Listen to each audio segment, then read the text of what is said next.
على فكره يا شيف، انت فتحت الشركه وانت سنك صغير خالص، صح؟ شركتك. ودي من الغلطات الكبيره قوي اللي انا عملتها. يا راجل. طبعا. ده انا عايز اقولها كنموذج للشباب.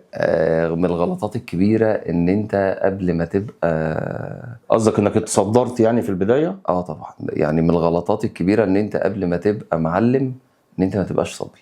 اه.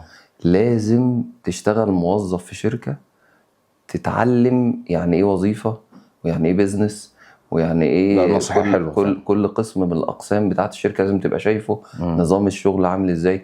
يعني لو كنت حد نصحني النصيحه دي، على الاقل كنت وفرت لي مش اقل من 7-8 سنين في حياتي تجربه ووقوع ووقوف، وان انت تبقى لازم مركز مع شريحه معينه، ان انت لازم تشتغل في حاجه معينه، لازم تركز على الحاجات اللي الار اي بتاعها قوي، الفلوس اللي بتجيلك منها فيها استدامه اكتر من الحاجات اللي بتيجي مره واحده.